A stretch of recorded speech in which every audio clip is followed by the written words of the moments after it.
I call them badasses. I think that's a shorter way to put it. Yes. I think we've seen that there's kind of a class of women who were in Congress in 2018 who flipped districts from red to blue. Abigail, badass in her own right, served in the CIA as an intelligence officer. Mikey, U.S. Navy helicopter pilot, and was a federal prosecutor. So I think they have these really great profiles. Also have real appeal, having both flipped districts from red to blue. Ofirah Yheskel, this is Trailblaze. Welcome. You have been at the DNC. You've been on campaigns. You're now at the Democratic Governors Association. What the hell is going on in this election? And can you tell us what's at stake? Thanks for being here. Yeah, well, these are the first two governor's races of Trump 2.0, and I think a real opportunity for us to show momentum as Democrats. And we're feeling pretty good about the races that Abigail Spanberger, who's our candidate in Virginia, and Mikey, Sherrill, who's our candidate in New Jersey, are running. I think we're hearing all the time from voters that the economy and costs are what's really keeping them up at night. And in both these elections, they both rolled out plans to do something about it.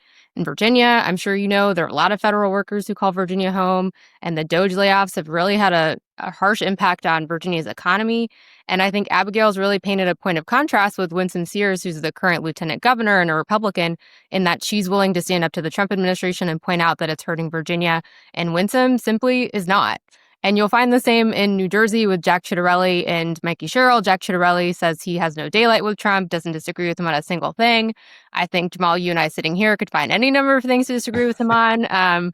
But Mikey Sherrill, I think, also has shown that she's willing to stand up for New Jerseyans and has a day one plan to do a state of emergency on energy costs, which I literally was just talking to somebody from New Jersey last week, and she was telling me her energy bill was $1,400 last month. So it's really hitting home. And I think she's really driving home this message about the economy and how she's going to take action. And both these, again, are a chance for us to make history, to elect two Democratic governors, in addition to the 8 historic women Democratic governors that we have currently.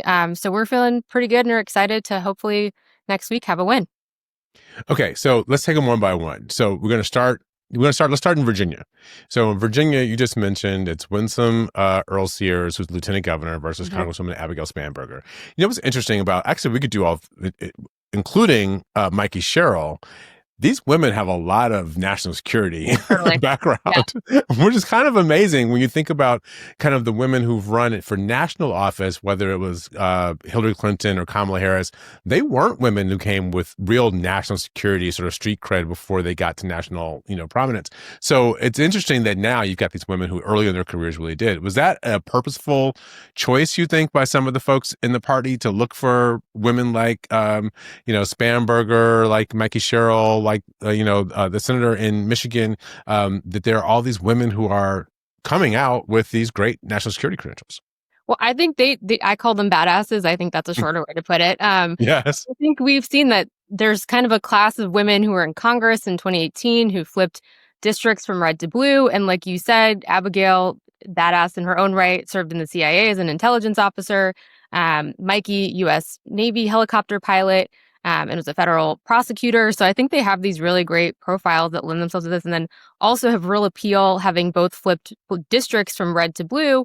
I think it gives them, a real kind of winning combo. And I think we're seeing more and more that folks are understanding just how important a governor is and how important the office is. And I think that's why you see so many folks like Abigail and Mikey looking at a governor's office where maybe in the past people would have stayed on the Hill. But I think we're starting to see more and more people understanding that the office of governor is a real place to get stuff done, as we like to say at the DGA.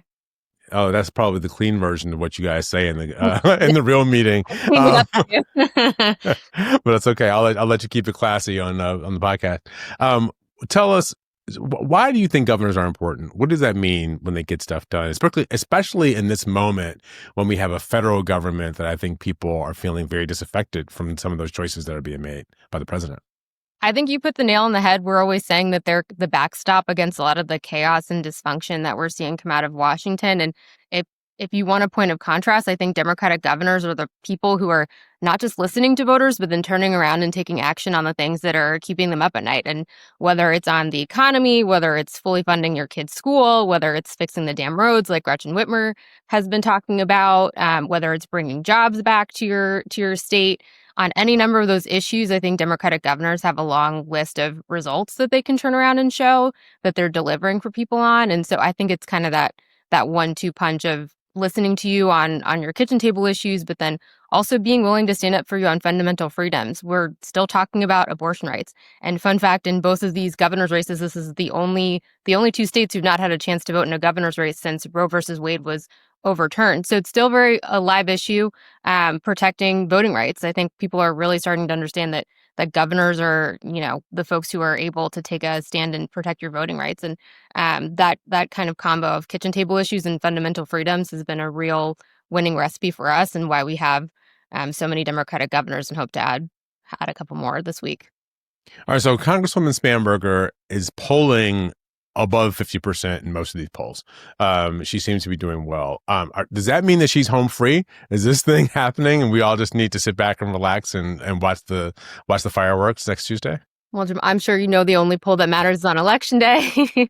But I do think, this is a race that we're taking very seriously. All 3 incumbents right now statewide are Republicans in Virginia. And we feel good about the race, but we're taking nothing for granted. So if you're in Virginia and haven't made a plan to vote, I urge you to please do that. Early voting has been going on for, I think, a month now. And as a it's sign over of, soon, though, right? Early vote's over? Over soon. On the 1st. I looked up. I believe November 1st. so. So please make your plan to vote if you haven't already, but we're not taking our foot off the gas. These races end up being sometimes tighter than we think. Okay, so there's a little controversy in Virginia, then we're going to move to New Jersey quickly, about the Jay Jones Attorney General's race.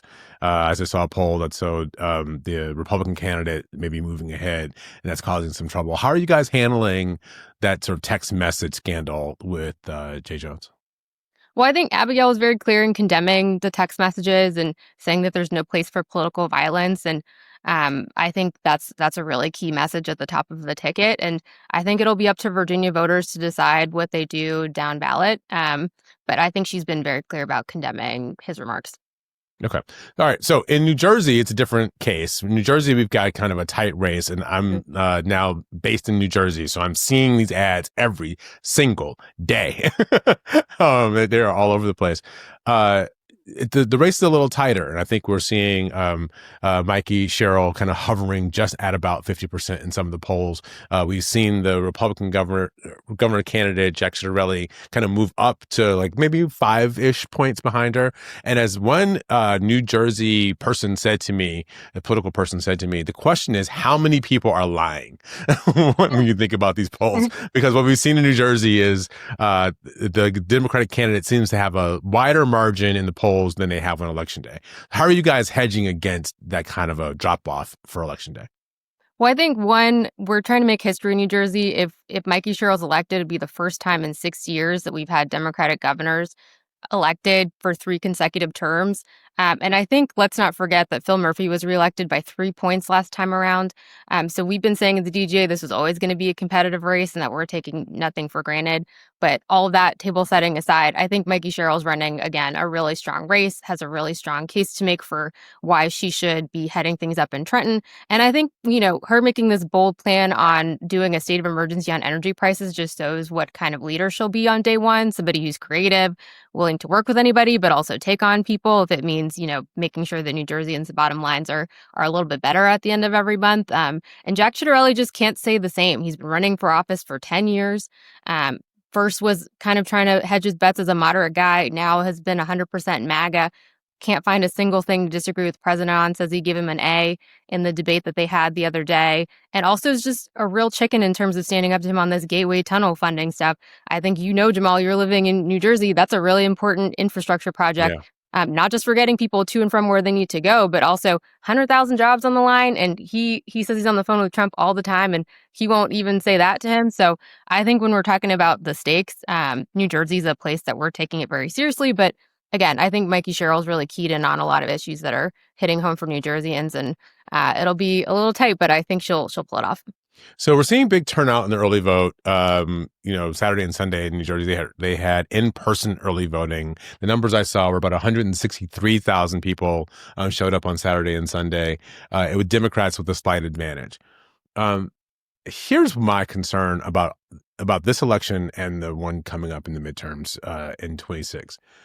The Republicans are talking about having poll watchers on election day and a lot of people showing up at polls to kind of watch. I imagine Latino populated places, they will have a lot of people. How are Democrats hedging or making sure that their voters are going to be able to actually get into the polling places and express their Democratic point of view when Republicans seem like they're ready to play an old school playbook here with some voter intimidation? Well, I know both campaigns have been taking this very seriously in terms of voter protection and have been in touch with everybody who is in charge of these precincts and making sure you can get in, make your voice heard, and then get out. And so I know that they're taking that very seriously and have plans to make sure that you can, get to the polls and make your voice heard. And I think you said this, Jamal, like on Saturday, we saw turnout that was closer to 2024 than it was to 2021. I think that bodes well for Democrats, but again, we're taking nothing for granted. So if you're in New Jersey and you haven't made a plan to vote yet, I encourage you to head to the polls and do that. All right. Well, that sounds good. Anything else you want to bring up before we take off today? I'm thank you for being here. I'm excited about these two, but then we have 36 governor's races for our midterm map next year, which is really crazy. So for folks who are watching and listening, these governor's races, I think, are becoming even more critical for people to pay attention to, get involved in. And so if you're interested in supporting our work at the DGA, you can text DemGovs to 30201. We need all the help we can get to make sure that we're adding to our ranks and having really strong leaders in our states. Give us that text message one more time. Text DemGovs to 30201. All right. Sounds good. All right. Thank you so much for being here. The Democratic Governors Association is doing their part to get some Democratic governors elected, and particularly these two women, which I think is, I'm going to opine on something for a second. It's not just important about these governors' races in the states, because it's going to be incredibly important to have Democrats in place so we have Democratic government. I also believe if we're going to have a woman president, which I think we ought to have soon, the more Democratic governors we have, the more Democratic chief executives we have, and we have one of those chief executives run for office, I think that's going to matter a lot. We haven't really had Hillary Clinton and Kamala Harris, who are phenomenal candidates, who did a really great job, but we have not had one who had real executive experience, whether it's a governor's office, a mayor's office, a CEO, that kind of thing. When that happens, I think the more Americans get used to seeing that, I think the better off we'll be and the closer we'll get to that final future. So well, Jamal, we think the bench is at the DGA, so we're on the same page. All right. Sounds good. Thanks for being here. Thanks for having me.